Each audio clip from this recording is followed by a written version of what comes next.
Radio Bijak berinformasi, cerdas berinteraksi. Rekan Dakta, Anda masih mendengarkan dialog informasi Dakta Siang.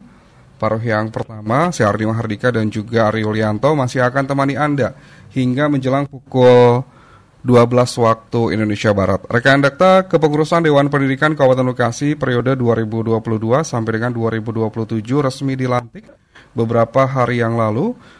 Ada 11 nama yang terdiri dari ketua, sekretaris, bendahara, dan juga anggota yang berasal dari sejumlah elemen masyarakat. Lalu seperti apa program yang nantinya akan dilakukan oleh Dewan Pendidikan Kabupaten Bekasi? Kita sudah tersambung bersama dengan Ketua Dewan Pendidikan Kabupaten Bekasi, Dr. Irwan Raharja. Dakta Radio, bijak dan cerdas. Assalamualaikum warahmatullahi wabarakatuh, Pak Irwan. Waalaikumsalam warahmatullahi wabarakatuh, Pak Adi. Kabar sehat ya, Pak ya? Alhamdulillah sehat semuanya. Ini sudah dilantik sebagai ketua dalam kepengurusan Dewan Pendidikan Kabupaten Bekasi periode 2022 sampai dengan 2027. Seperti apa Pak untuk program yang nantinya akan dijalankan oleh Dewan Pendidikan Kabupaten Bekasi, Pak Irwan? Oke, baik, Bang Adi. Berkenaan dengan Dewan Pendidikan sesuai dengan regulasi, ya, sesuai dengan amanat undang-undang, bahwa kami Dewan Pendidikan ini memberikan masukan, pertimbangan, dan sebagainya terhadap dunia pendidikan, baik kepada regulator, pemerintah, maupun pada masyarakat.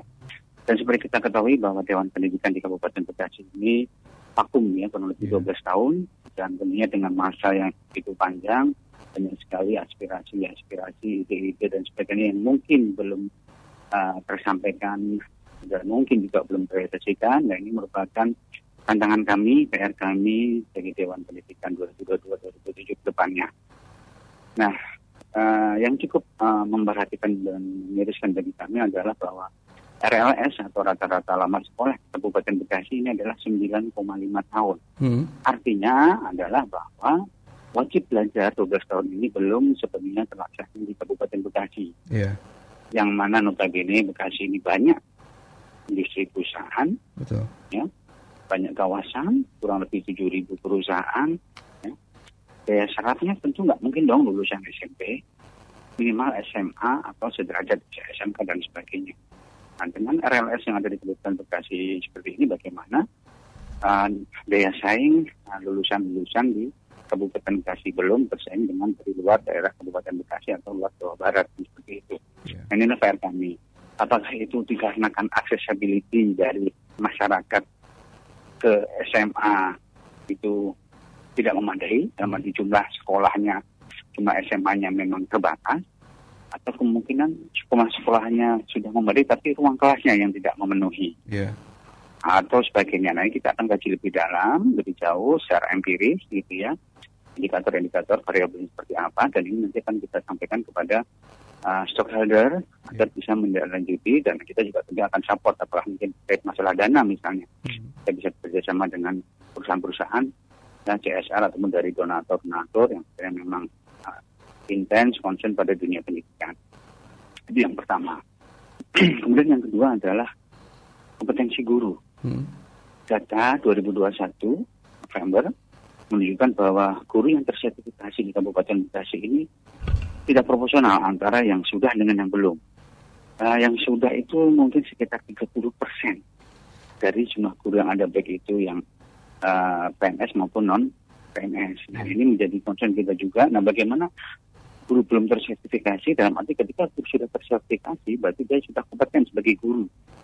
Memiliki kompetensi, berarti dia mempunyai skill, mempunyai pengetahuan, ya, kemudian mempunyai attitude, mempunyai sikap, ya, dan sebagainya dalam posisi dia, profesi dia sebagai guru.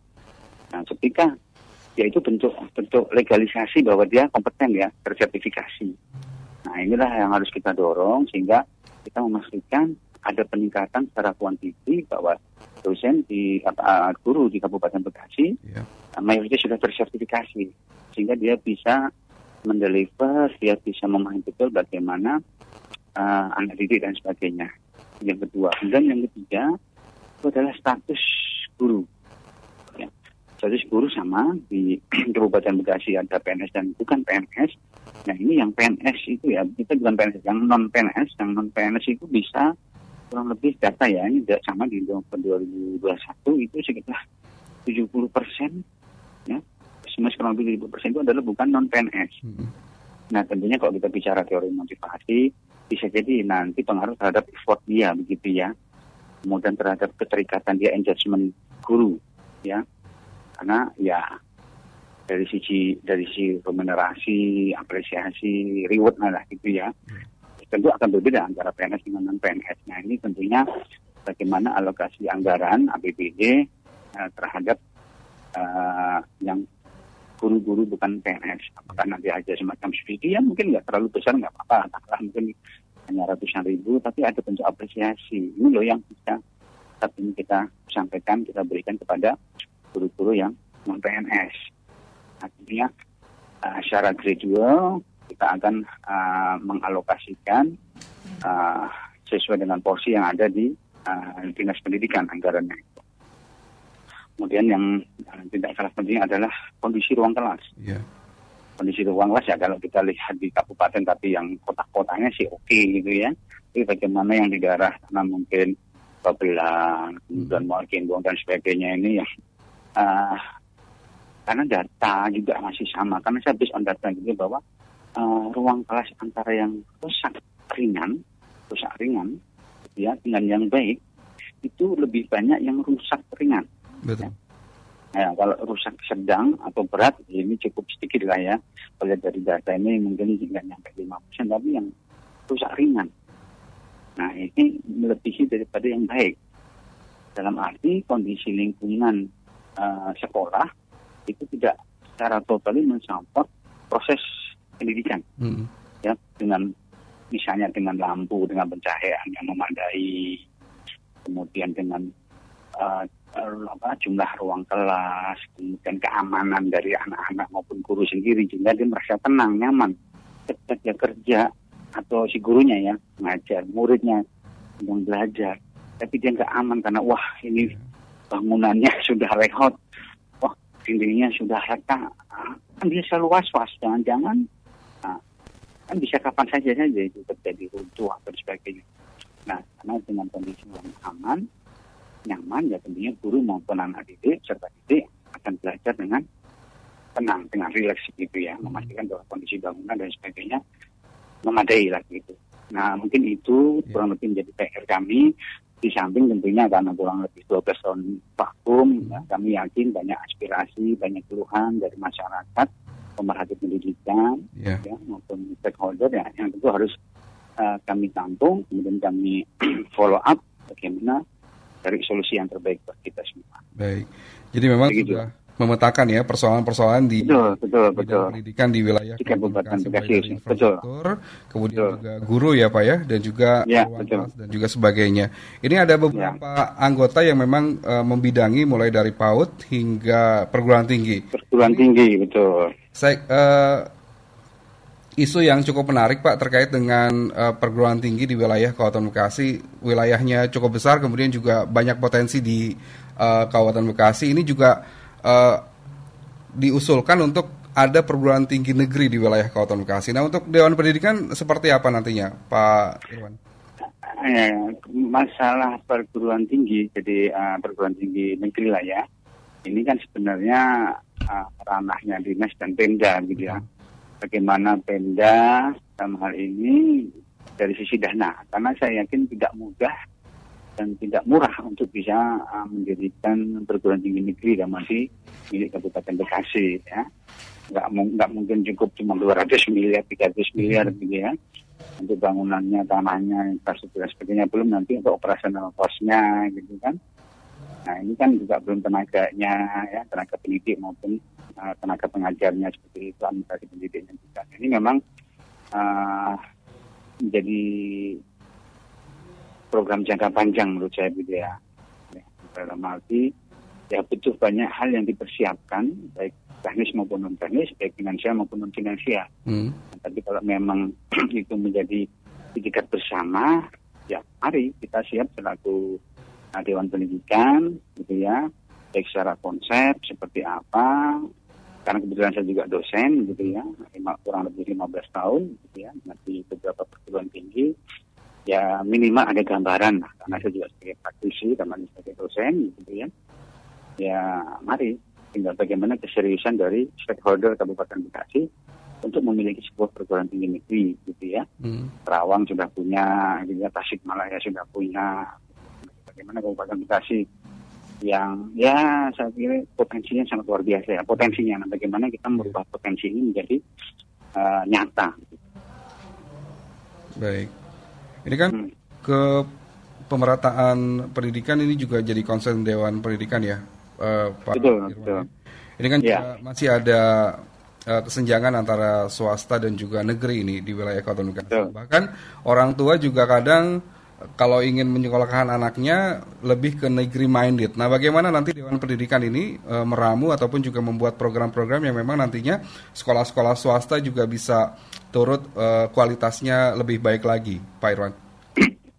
Begini, ide yang sangat konservatif bagi saya itu adalah misalnya adalah sekolah swasta diwajibkan sejumlah misalnya sekian persen peserta itu adalah jadi model kayak titipan atau magang gitu ya, negeri gitu. Nah ini tentunya butuh kesiapan berbagai pihak dan berbagai hal gitu ya. Katakanlah dari SD negeri A nitip sekian siswa di SD swasta 1 misalnya gitu ya, seperti itu. Status dia adalah status peserta didik negeri, tapi kita tempatkan di swasta seperti itu. Ya, nanti bisa periodik misalnya 1 tahun, balik lagi ganti peserta didik yang lain, sehingga mereka bisa merasakan tapi tetap dengan status peserta didik di negeri. Hanya dia semacam kita magangkan, kita tempatkan di swasta.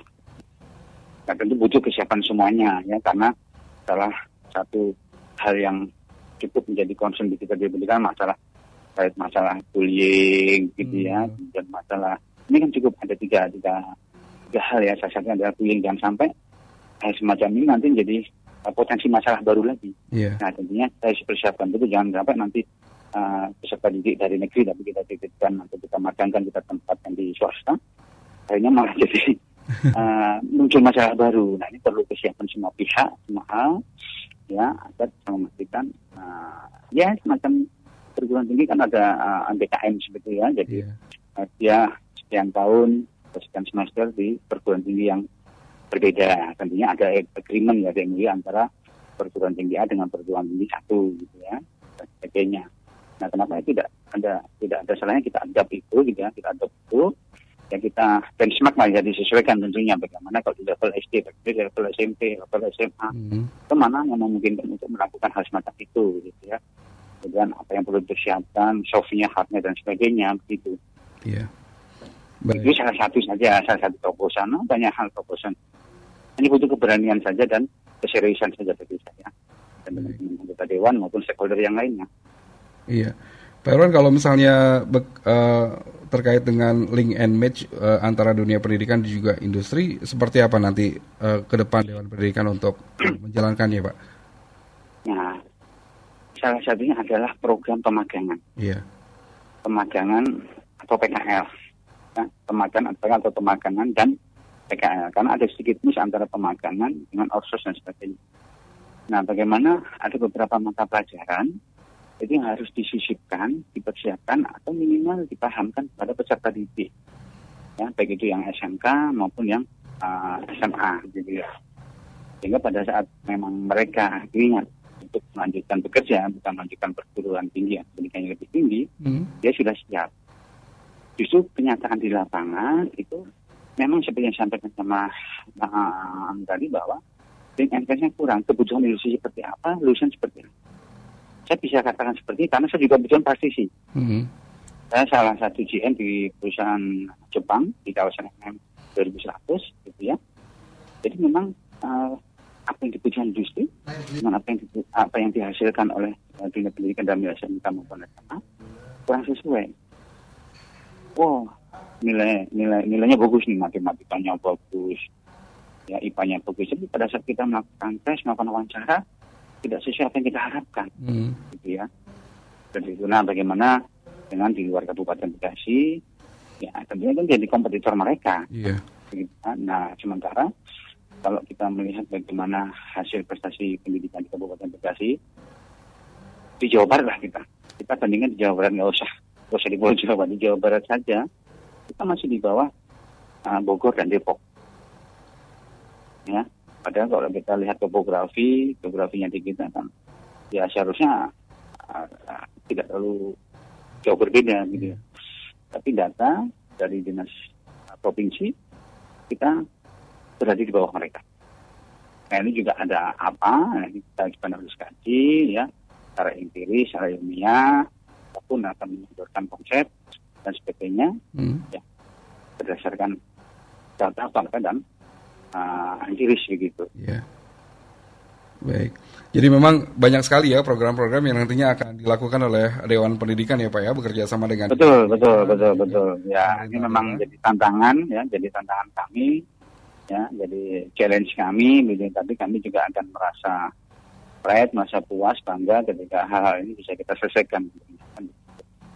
Begitu kami butuh peran serta ya, aktif dari beberapa pihak ya, baik itu stakeholder maupun masyarakat untuk meningkatkan mutu pendidikan di Kabupaten Bekasi. Baik, termasuk juga butuh juga untuk berkoordinasi dan juga bersinergi dengan DPRD karena memang DPRD ini yang memegang anggaran begitu agar betul. Anggaran pendidikan 20% bisa tercapai ya. Ya.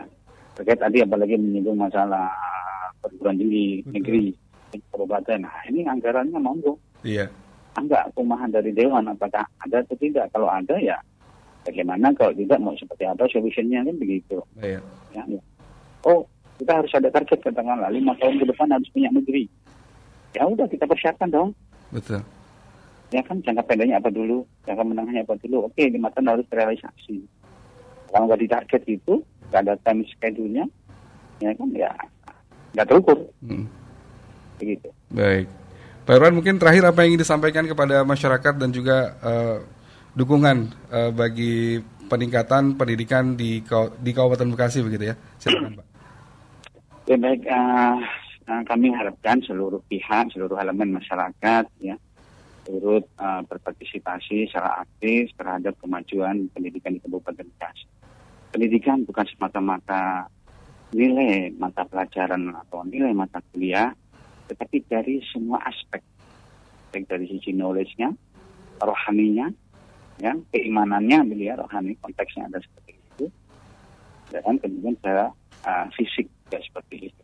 Yeah. Jadi secara jasmani, rohani dan knowledge-nya gitu ya, sehingga harapan kita masyarakat Kabupaten Bekasi menjadi suatu masyarakat yang madani lah gitu ya, dengan segala keberagamannya ya, multikulturalisme, kita bisa mewujudkan masyarakat yang baik dan sejahtera. Baik. Gitu. Pak Irwan, terima kasih sudah berbincang bersama dengan Dakta. Mudah-mudahan dengan sama-sama Dewan Pendidikan ini bisa meningkatkan kualitas pendidikan di Kabupaten Bekasi ya. Amin. Baik lagi. Ya. Siap. Baik, Pak. Sama-sama, terima kasih. Selamat menjalankan aktivitas kembali, Pak. Assalamualaikum warahmatullahi wabarakatuh. Waalaikumsalam warahmatullahi wabarakatuh. Dakta Radio, bijak dan cerdas.